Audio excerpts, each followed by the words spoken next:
Apakah Big Apple sudah terlalu berat untuk keselamatan kota itu sendiri? Sebuah penelitian baru-baru ini mengungkapkan bahwa kota New York sedang tenggelam. Dan ini semua karena gedung-gedung pencakar langit yang menjulang tinggi. Rupanya seluruh peristiwa ini disebut subsidensi, yaitu ketika permukaan bumi mengendap sedikit demi sedikit atau tiba-tiba tenggelam. Pergeseran sedimen lunak dan beratnya beban kota itu sendiri adalah penyebab dibalik sensasi tenggelam ini.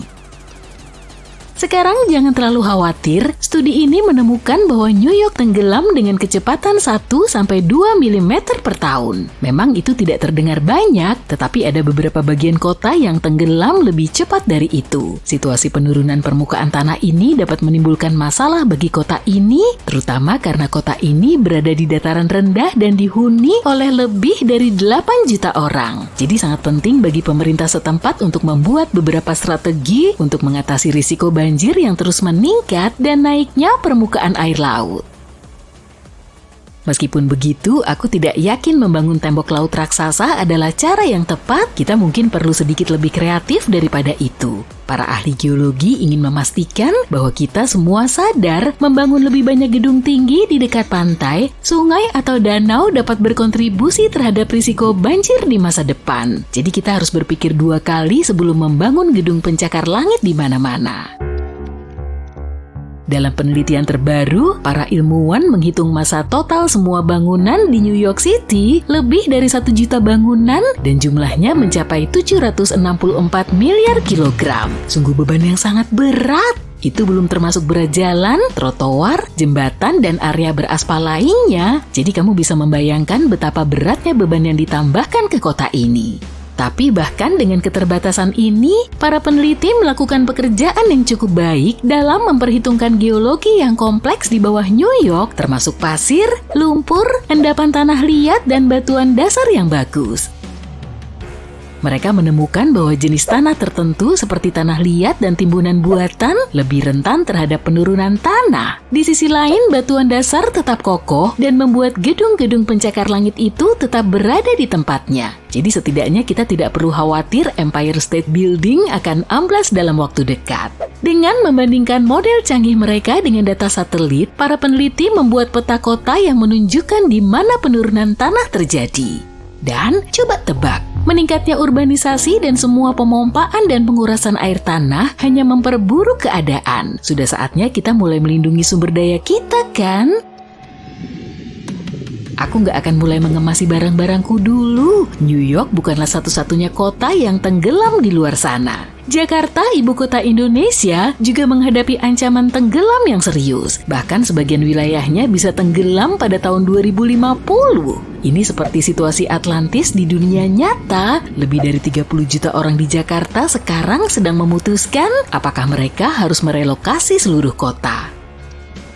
Jika ada kota di luar sana yang perlu kita khawatirkan akan tenggelam, itu pasti Venesia. Tapi mengapa begitu bersemangat untuk menyelam? Tanyamu. Baiklah, izinkan aku memberitahumu kebenaran yang rumit. Kamu tahu, Venesia memutuskan untuk mendirikan toko di atas Laguna Berawa dengan fondasi yang buruk. Seiring berjalannya waktu, tanah di bawahnya tidak dapat menahannya dan mulai memadat seperti marshmallow yang dipadatkan.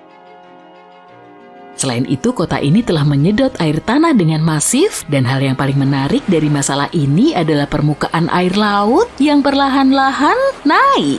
Dan lempeng tektonik yang licik itu mengambil keuntungan dengan mendorong lempeng Adriatik di bawah pegunungan Apennine sehingga Venesia terdorong ke bawah. Seseorang memiliki ide cemerlang untuk menghentikan pemompaan air tanah dengan berpikir bahwa mereka dapat menghentikan bencana tenggelamnya tanah. Namun, tahan gondolamu. Sebuah penelitian baru mengungkapkan penurunan tanah belum sepenuhnya berhenti, hanya sedikit melambat. Ternyata seluruh area miring sedikit ke arah timur dengan Venesia bertengger di ujung yang sedikit lebih tinggi. Kamu pasti bertanya-tanya, berapa banyak Venesia tenggelam dalam setahun kan? Bersiaplah untuk pengungkapan yang mengejutkan ini. Kota ini tenggelam dengan kecepatan sekitar 1 hingga 2 mm per tahun, mirip dengan New York. Dengan kecepatan ini, dalam 20 tahun ke depan, pulau ini bisa tenggelam 80 mm di bawah permukaan laut. Untuk menghindari perubahan menjadi mangkuk ikan Venesia, penduduk setempat dengan panik membangun penghalang khusus untuk mencegah air menerjang laguna. Tapi ini masih sangat lama karena proyek ini mengalami penundaan yang lebih banyak dari yang kita perkirakan. Apakah kamu memperhatikan nuansa gaya lama yang menawan di Venesia? Ini bukan hanya karena mereka adalah penggemar tampilan vintage. Air asin tersebut telah mendatangkan malapetaka pada bangunan-bangunan berkat ketinggian air yang terus-menerus menembus lapisan kedap air yang asli. Sekarang airnya sudah masuk ke dalam batu bata dan lantai dasar dari banyak apartemen tidak lagi cukup aman untuk ditinggali. Kapan Venesia akan tenggelam? Sulit untuk mengatakan dengan pasti. Penurunan dan kenaikan permukaan air laut berjalan lambat dan tidak dapat diprediksi seperti kura-kura yang sedang berlari maraton. Tapi para ahli telah memperingatkan bahwa jika keadaan terus berlanjut seperti ini, Venesia bisa saja melakukan gaya punggung di bawah ombak pada tahun 2100. Tapi jangan takut. Mereka melakukan yang terbaik untuk melindungi permata sejarah dan budaya yang terapung ini supaya tidak menjadi film bencana Hollywood. Jadi jangan batalkan rencana perjalanan sehari ke Venesia dulu ya. New Orleans juga memiliki situasi berair yang aneh. Kamu tahu, tempat yang ramai ini awalnya dibangun hanya sedikit di atas permukaan laut dan sekarang perlahan-lahan tenggelam. Dulu, ketika area kota yang disebut French Quarter baru saja muncul, orang-orang harus puas dengan apa yang mereka miliki. Mereka mendapatkan tanah terbaik yang bisa mereka temukan, tapi hanya sekitar 3 meter di atas permukaan laut. Dan jangan lupa, bagian dari kota ini datar seperti Panekuk dengan area di sekitar French Quarter yang lebih rendah.